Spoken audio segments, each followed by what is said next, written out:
para apresentar.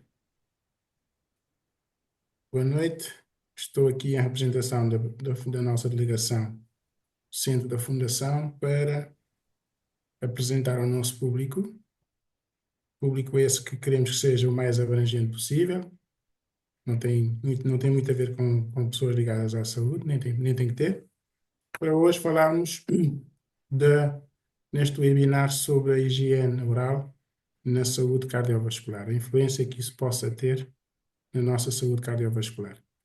Para o efeito, convidamos a doutora Paula Clemente, que vai fazer uma apresentação sobre o tema. A doutora Paula Clemente é médica dentista, com cerca de 25 anos de experiência prática. Tem uma dedicação mais na área da ortodôncia e odontopediatria, portanto, muito interesse para os nossos que estão a começar as suas vidas, e é também sócia e fundadora da Dental House. Dental House, que também gentilmente nos apoia neste webinar. Doutora Paula, muito boa noite. Obrigado pela sua gentileza, por ter aceito apresentar-nos esta sessão e dou-lhe a palavra. Muito obrigada, uma boa noite a todos.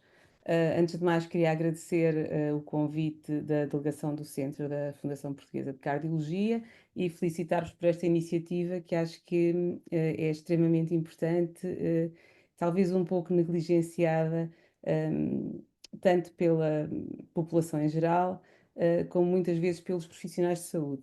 De facto, a saúde oral ainda é, tristemente, o parente pobre da medicina.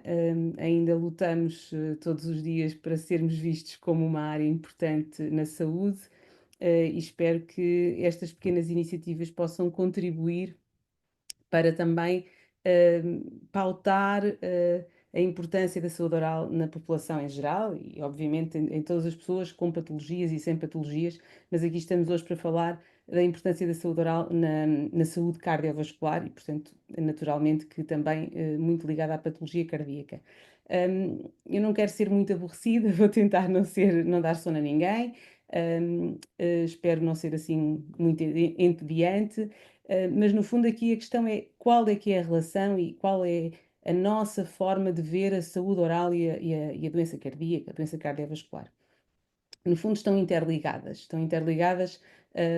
por várias situações.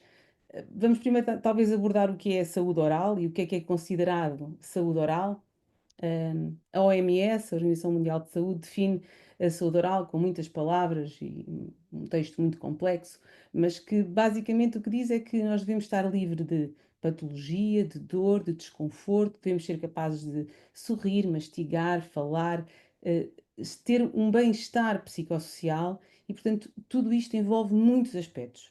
Portanto, a saúde oral é multifacetada e não se limita só, de facto, à capacidade de nós comermos, nós falarmos, nós rirmos. É de facto muito mais do que isso. Se nós formos analisar o que é que são as principais patologias orais, nós percebemos que elas são extremamente comuns, toda a gente já ouviu falar. Temos a cárie dentária, que é o vulgar buraco no dente, toda a gente sabe o que é. Temos uma gengivite, temos uma periodontite. E as pessoas dizem, mas o que é que isto tem em comum e o que é que isto tem a ver com a patologia cardíaca, com a saúde cardiovascular? No fundo, aquilo que há em comum nestas patologias todas é que todas elas dependem da existência de bactérias. E, portanto, se não houver bactérias e restos de alimento, não há cárie dentária, não há gengivite e também não há periodontite. Porque, se nós tivermos uma boca limpa, sem restos de alimentos, não há, obviamente, combustível para estas bactérias conseguirem multiplicar-se. E, portanto, o que elas têm em comum é isso, bactérias. Uma coisa tão simples como isso.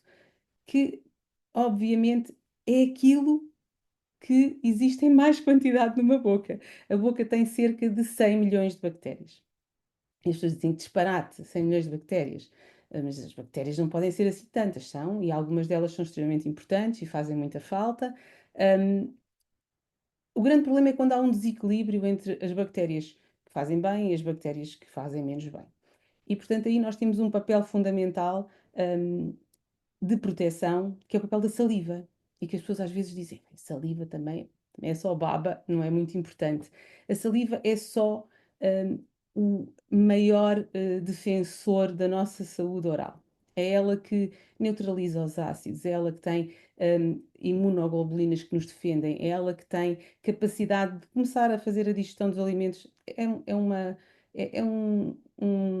espécie de, hum, eh, como direi, essencial à vida, à nossa vida com saúde, sem dúvida nenhuma. Se nós pensarmos que todos os pacientes que sofrem algum tipo de lesão nas glândulas salivares ou que fazem algum tipo de tratamento que reduz o fluxo salivar, pode ser medicamento, inclusivamente, mas radioterapia, quimioterapia, e nós vemos as bocas desses pacientes e ela está literalmente destruída, porque a saliva é efetivamente um defensor, é uma espécie de super-homem que está ali a proteger-nos constantemente.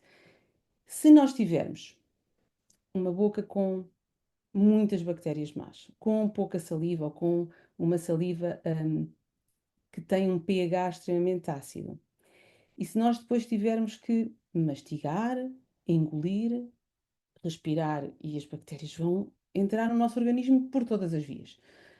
Se nós tivermos uma ferida, se tivermos uma lesão na mucosa, e se nós tivermos uma boca infectada e que não tem capacidade de se defender, já se começa a perceber que isto começa a haver aqui qualquer coisa que não está bem.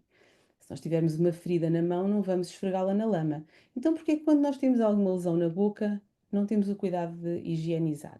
Não faz muito sentido. Ninguém quer perder um dedo, mas ninguém se importa de perder um dente.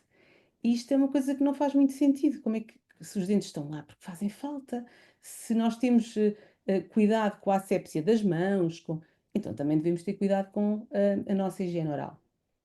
E, por incrível que pareça, cerca de 90% da população mundial sofre de gengivite. E isto é uma situação que parece quase impossível. Nós pensamos, mas como é que 90% das pessoas têm gengivite? Isso é irreal. Na verdade é que nós sabemos que a maior parte das pessoas tem problemas gengivais, tem lesões, tem algum tipo de hum, mau funcionamento da sua boca. E, portanto, aquilo que nós sabemos é que se nós não fizermos alguma coisa, grande parte dos jovens de hoje vão ter consequências sistémicas das lesões que têm hoje na boca. Algumas bactérias podem fixar-se muito facilmente em válvulas cardíacas com lesões ou em válvulas artificiais.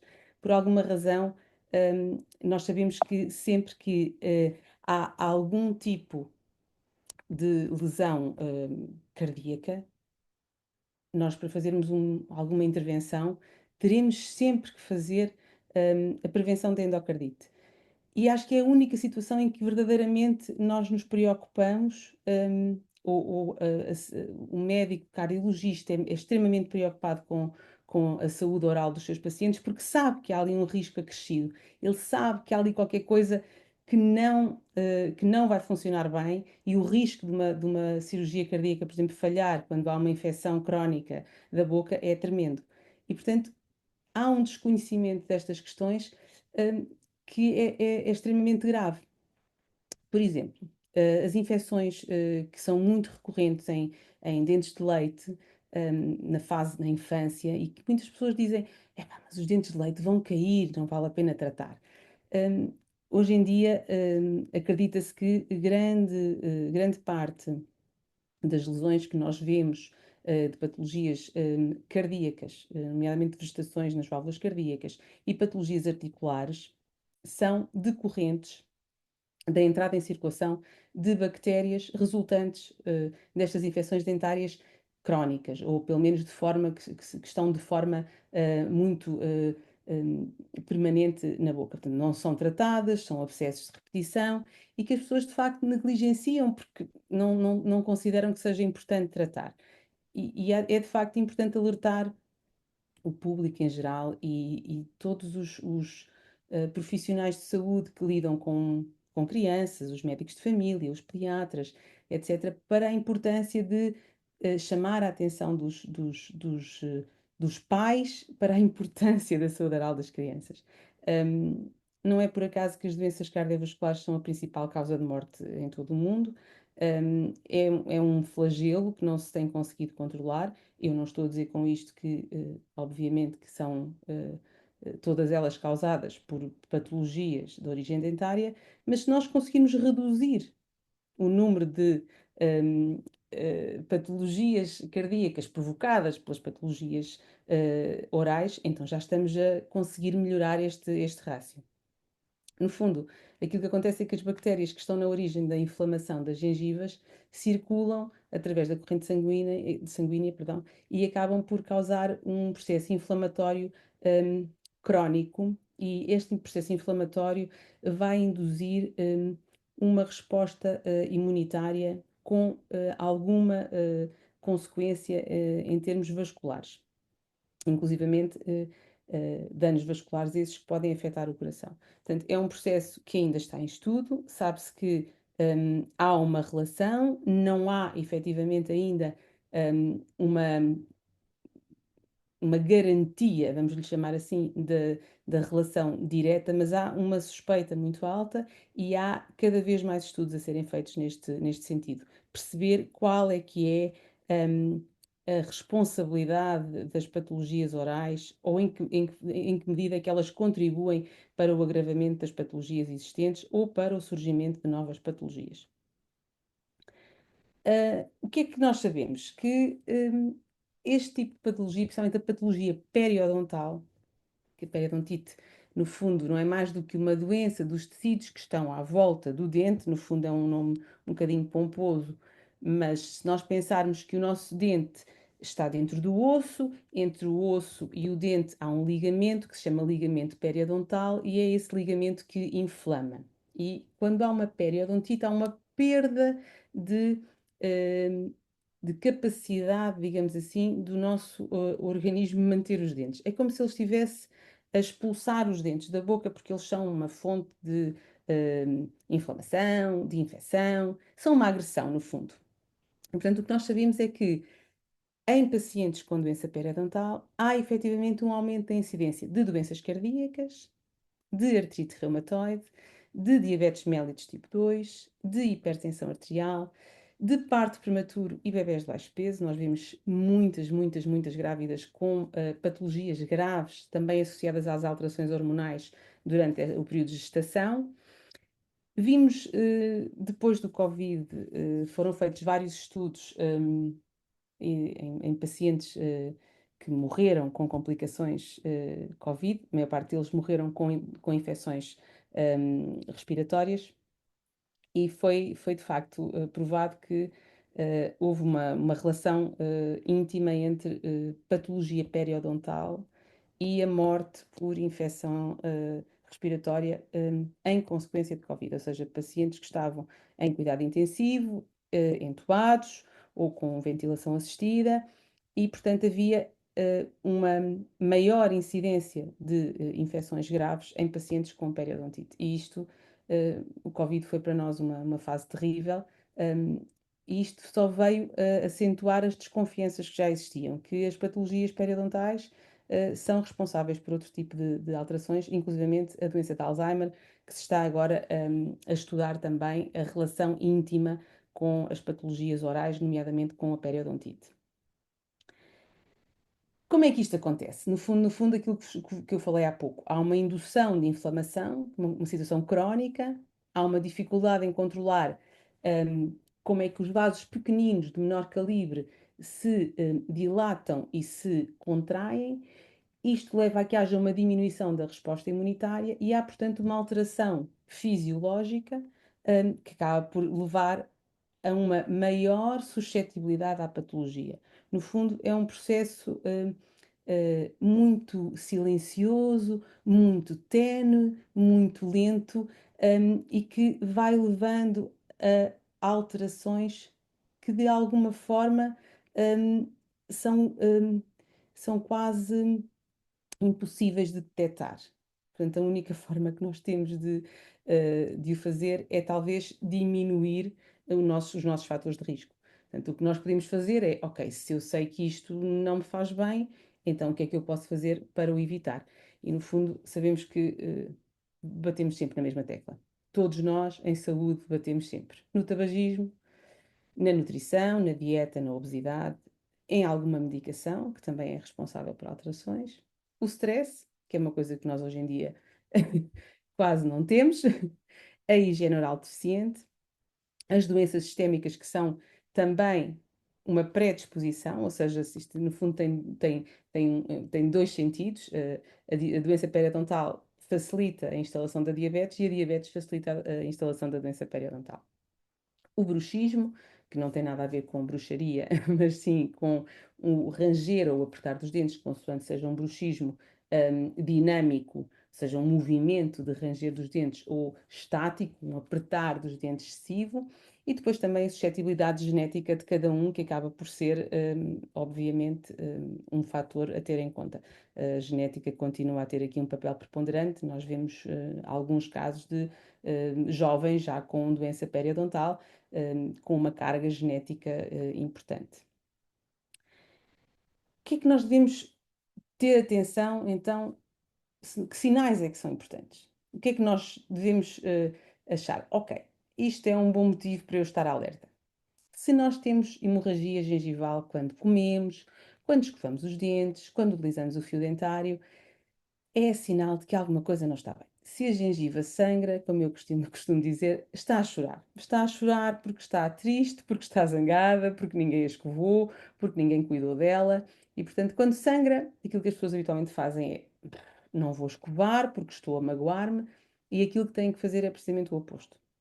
É reforçar uma escovagem cuidada, com produtos adequados, com escovas de dentes adaptadas à situação, mas devem existir. Não é normal haver hemorragia gengival constantemente. Essa é uma situação que muitas vezes as pessoas dizem: a minha gengiva sangra, mas também sempre sangrou. Não é normal. A hemorragia gengival não é normal. É uma patologia. A supuração ou sinais de infecção, como é evidente, não é normal. Aí as pessoas já estão mais alerta e já têm mais atenção. O espaçamento entre as gengivas e os dentes é outro alerta, ou seja, é porque há uma perda de suporte, há uma perda de inserção dos tecidos e no fundo a nossa gengiva é muito inteligente e se tem alguma coisa que é uma agressão, ela foge dela. Se nós temos resíduos de alimentos, se temos tártaro, se temos bactérias, se temos alguma coisa que não é natural, que não é nosso, então a gengiva o que faz naturalmente é: vou-me embora. E vai a gengiva e normalmente quando a gengiva vai, o osso já foi há algum tempo e, portanto, os dentes acabam por ter mobilidade e acaba por haver sempre ali uma zona onde é mais fácil impactar mais alimentos, acaba por surgir o mau hálito, o sabor desagradável e os dentes finalmente acabam por ter mobilidade e muitas vezes acabam por, infelizmente, acabam por cair mesmo, ou acabam por ter que ser extraídos, quase sem esforço, e não são dentes de leite que eu estou a falar de dentes definitivos, de pessoas aparentemente saudáveis e que acabam por perder dentes de uma forma, quase irreal. Então, o que é que nós, podemos fazer, ou o que é que nós, devemos fazer para evitar este tipo de problemas? Evitar e muitas vezes até tratar, porque eu acho que as patologias orais são talvez hum, das poucas patologias que se resolvem só a lavar. Quem nos dera a nós conseguir resolver uma diabetes, uma hipertensão, uh, sei lá, qualquer outra patologia, a lavar. Era excelente. A tomar banho mais vezes, não sei. Um, de facto, as patologias orais quase todas se conseguem controlar, fazendo uma boa higiene oral. A boa higiene oral passa por fazer uma boa escovagem, a escovagem de pelo menos 2 minutos, não vale fazer meio minuto, não vale fazer 1 minuto. A escovagem de 2 minutos é mesmo importante. Idealmente, na minha opinião, haverá quem discorde, mas na minha opinião, com uma escova elétrica é mais eficaz para fazer uma boa escovagem, como digo, na minha opinião. Um, e há alguns estudos que também indicam que é mais eficiente. Eu tenho alguns colegas que desaconselham, eu pessoalmente acho que é uma mais-valia. O fio dentário, que é o, o mal amado da saúde oral, ninguém gosta de fazer fio dentário, ninguém tem jeito para fazer fio dentário, mas também não é preciso fazer fio dentário 50 vezes por dia. É fazer uma vez por dia, na escovagem noturna, de preferência antes da escovagem, e portanto, no fundo, o que nós fazemos é remover os resíduos que ficam entre os dentes onde nada chega, mas onde as bactérias estão a fazer uma grande festa com os restinhos de alimentos que lá vão ficando. O irrigador oral é uma alternativa ao fio dentário, é uma maquininha que vai jateando água como se fosse uma máquina de pressão, uma máquina de lavar carros, como eu costumo dizer, que vai jatear os espaços interdentários e remover os resíduos que lá estão. Hoje em dia também já existem várias publicações que aconselham o uso de probióticos, no fundo, um bocadinho aquilo que nós fazemos para o nosso intestino, portanto, é normalizar a flora bacteriana com o uso de probióticos. Tenho aqui exemplo de dois que se conseguem já comprar. Hoje em dia já se faz em alguns países que eu tenho conhecimento, em Portugal ainda não, mas é possível que alguém possa dizer talvez que haja, mas eu não conheço.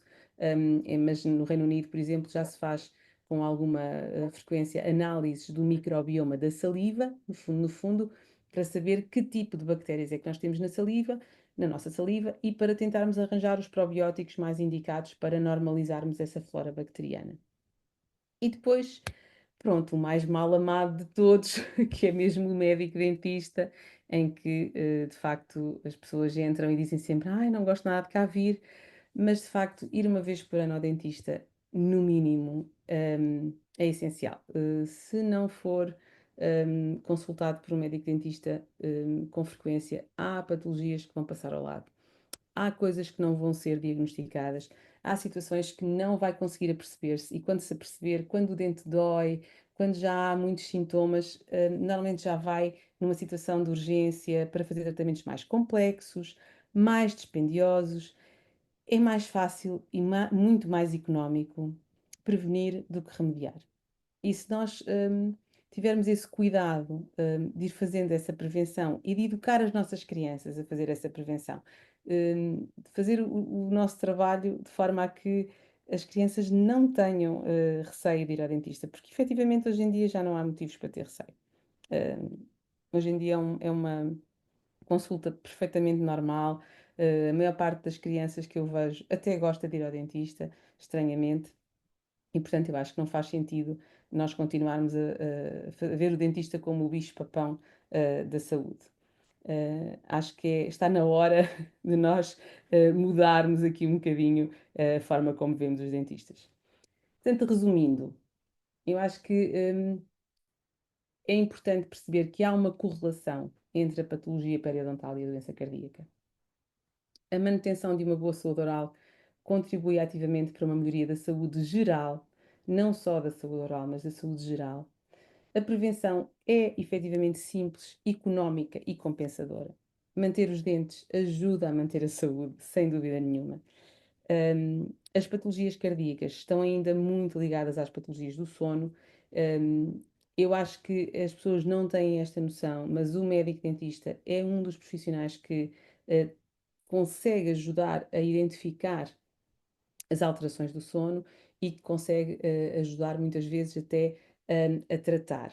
Obviamente, sempre com a colaboração de uma consulta de sono, tem que ser sempre feita uma polissonografia, mas muitas vezes eu na minha consulta faço uma espécie de descarte. Ok, vamos fazer aqui meia dúzia de perguntas que são um questionário que está definido à partida para nós despistarmos a existência ou não de tendência ou de propensão para um síndrome da apneia obstrutiva do sono ou algumas hipoapneias, e portanto fazemos um questionário. Muitas vezes pessoas que aparentemente não têm patologia revelam que têm de facto alterações do sono. Quando nós começamos a investigar um bocadinho mais, começamos a perceber que, ui, afinal havia aqui alguma coisa para nós aprofundarmos.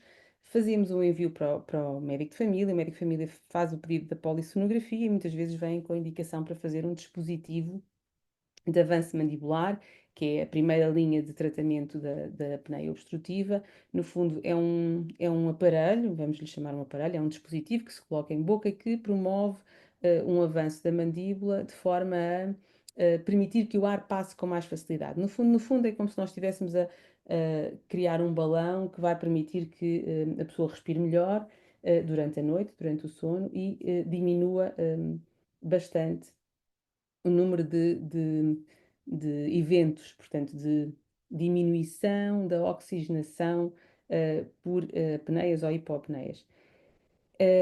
A apneia obstrutiva do sono causa tantas patologias que nós precisaríamos de pelo menos um outro webinar para falar nisso. Eu creio que falaram nesse assunto aqui há pouco tempo, mas é de facto uma área que está em franco desenvolvimento, as pessoas cada vez estão mais preocupadas, os médicos de família também estão cada vez mais alerta e vão encaminhando cada vez mais utentes para a consulta de medicina do sono.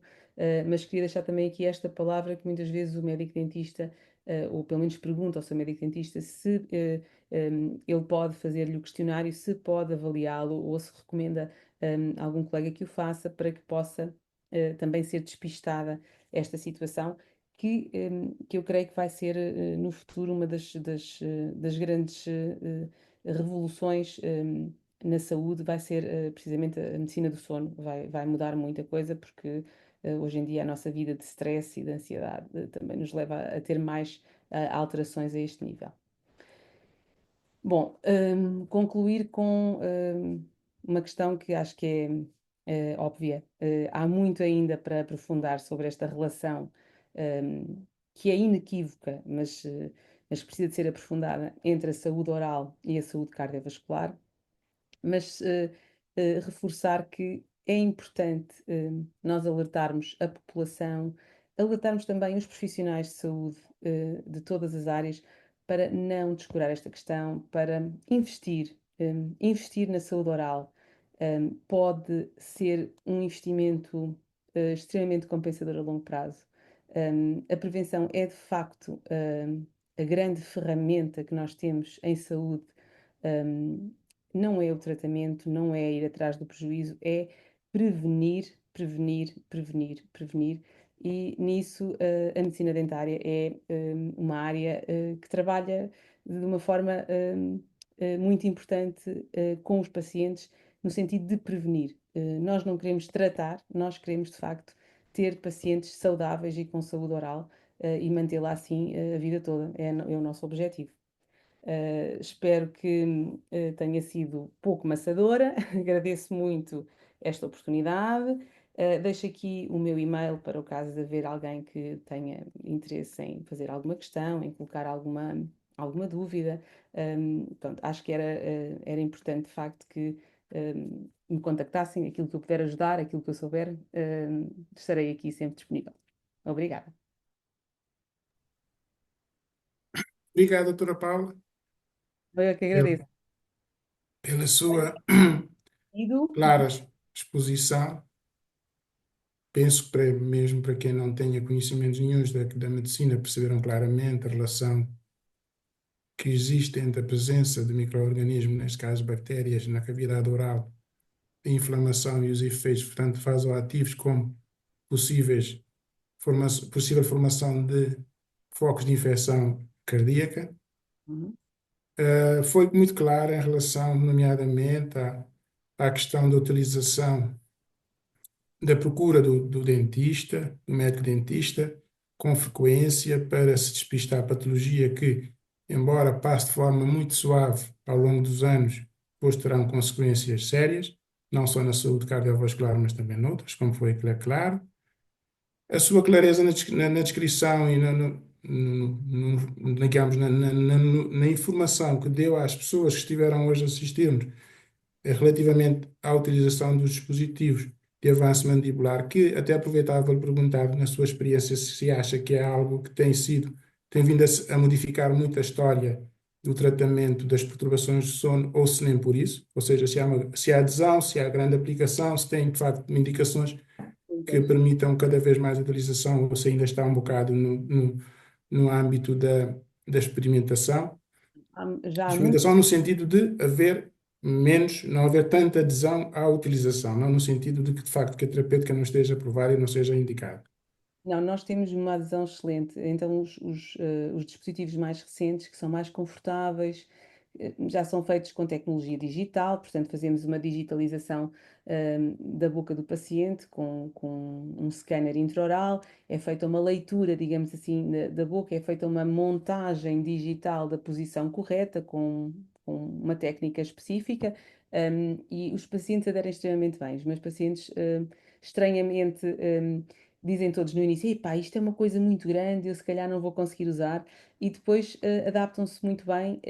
E a verdade é que o avanço mandibular, se for bem feito, se for feito de forma a que seja confortável para o paciente, que não force a articulação, e nós temos reduções de eventos de apneias e hipoapneias de 50 por hora para 15.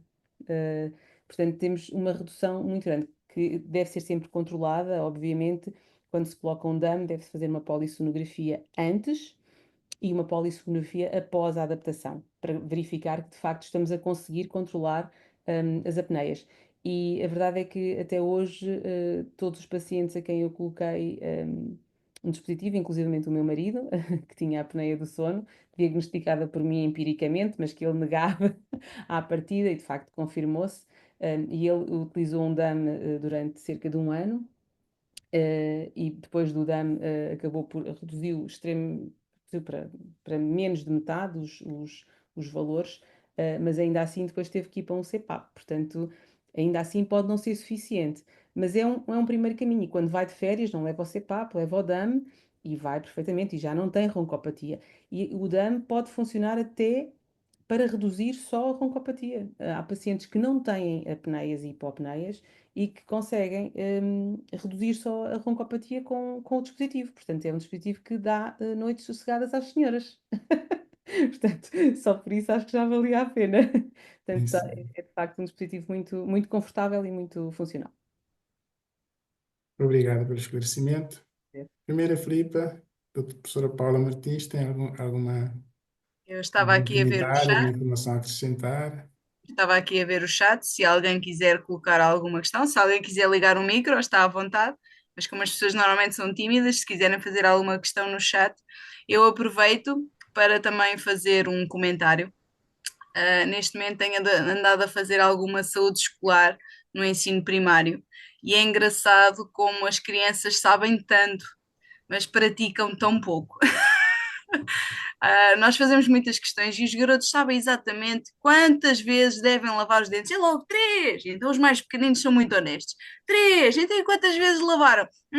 Hoje uma, ou nenhuma, ou pronto. E depois quando nós pedimos para ver os lanches, meu Deus, não é? Eles sabem exatamente o que é saudável, o que é que não. Mas depois quando vemos os lanches, pronto. Portanto, faz parte também do contexto familiar e educar estas crianças. Não basta só dar-lhes literacia, porque isso eles até têm, mas depois se os pais, para deixar as crianças satisfeitas, mandam aquilo que elas querem na lancheira, isso é um problema. Portanto, nós não estamos a ser bons para os nossos filhos quando lhes mandamos chupas numa lancheira para o lanche, mas isso existe. Quero Isso existe. acreditar.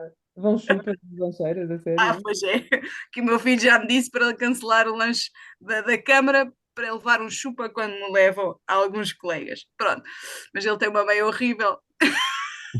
O problema está Não, na mãe.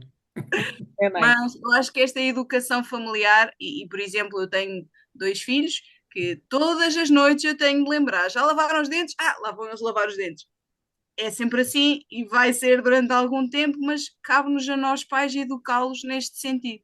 E pronto, lá está. Eu também queria deixar um bocadinho este apelo que apostamos muito nas crianças, e efetivamente elas sabem muito, mas também deixando-as fazer o que querem, não é? Torna-se também um problema. E também queria deixar uma situação importante que é a utilização do cheque dentista. Nós temos muitos pais que não utilizam o cheque dentista e que deixam perder esta oportunidade deste acompanhamento diferenciado. Sabemos que há muita gente que não tem capacidade monetária para ter uma vigilância de saúde oral adequada e que às vezes o cheque dentista é uma oportunidade importante para fazer essa vigilância, mas perdendo essa oportunidade deixam de também queria deixar um bocadinho este apelo para a utilização do cheque dentista, mesmo que seja só para ver que está tudo bem, não é? Eu queria só Claro, aqui é uma deixar oportunidade. uma, um apontamento muito simples. Tu disseste aí uma coisa muito, muito verdadeira. Nem todas as pessoas têm possibilidades de fazer um acompanhamento no dentista porque é um tratamento dispendioso. Eu gostaria de deixar aqui um desafio. E o desafio era perguntarem quanto custa uma consulta anual no dentista? Quanto custa a pasta e a escova de dentes? E quanto custa, não sei, os chupa-chupas que eles levam para a escola? Sim, sim, sim. Mas eu acho que se nós formos pôr no prato da balança, a medicina dentária é muito barata. É Sim, muito sim, barata. é E, verdade. portanto, é uma questão de perspectiva e é uma questão. A prevenção é muito barata. E, portanto, essa questão de facto, o cheque dentista é super importante, super importante. As pessoas devem utilizá-lo, claro. Então, é assim, o nosso orçamento de Estado tem lá o valor para o cheque dentista. Se ele não for Pois, usado, eu não sei para onde é que ele vai, mas não vem para nós, não vai para a saúde, ok? Portanto, aqueles que não são usados, hão de lá ficar para alguém usar para outra coisa qualquer. Ele está previsto no orçamento de Estado, ok? Agora, efetivamente, a medicina dentária não é uma especialidade cara, desde que as pessoas façam prevenção. Agora, efetivamente, fazer tratamentos de uma boca inteira destruída, como eu vejo algumas, infelizmente, aos 3, aos 4 anos, hum, aí de facto é dispendioso. Sim, sim, sim, sim. E muitas vezes o desconstruir este mito, mesmo até com as crianças, de que os dentes de leite são para tratar, não é porque vão cair que podem ter cáries, porque os de baixo já podem nascer com cáries. Uhum. E eles não tinham esta noção. São E é para não importante. cariar, é mais do que para tratar, são para não cariar. isso Exatamente, mesmo, isso Para exatamente. não mesmo. usar. Mas muitas vezes já são dentes de leite, não faz mal que o que vier aí é que se tem de tratar, não é? Mas fazê-los perceber que os dentes já lá estão por baixo e que é importante tratá-los, porque senão a cárie vai para os de baixo, não é? Eles ficaram um bocado espantados. Ei, mas já lá temos os dentes de baixo. Eu, sim, então de onde é que eles vêm? Ver que uma boca com um pH ácido cheia de bactérias, ora, quando erupcionam os dentes definitivos, o que é que lhes vai acontecer? Certamente que não vão ficar felizes os dentes, não é? Portanto, isto é um conceito muito. E é difícil de estabelecer, porque na sociedade, culturalmente, nós não temos esse hábito. Portanto, Não temos, não. Sim, estamos a falar na prevenção nas crianças, mas quando nós falamos dos nossos idosos, que têm, meu Deus, às vezes bocas, e nós vemos na cardiologia, não é? Tantas Pois, bocas que precisavam de ser tratadas, não é? E às vezes os apoios são quase nenhuns, porque têm reformas que ultrapassam, não é? E pronto, e torna-se às vezes difícil tratar estas pessoas. Mas pronto, e lá está, as endocardites depois aparecem e é um ciclo vicioso. nós quando temos doentes, particularmente doentes valvulares, que precisam de tratamento dentário, dessa idade que a Filipe acabou de falar, os mais idosos, às vezes vão lá abaixo e ao fim do tratamento ficam sem dentes, porque Nenhum. efetivamente estava tudo em mau estado.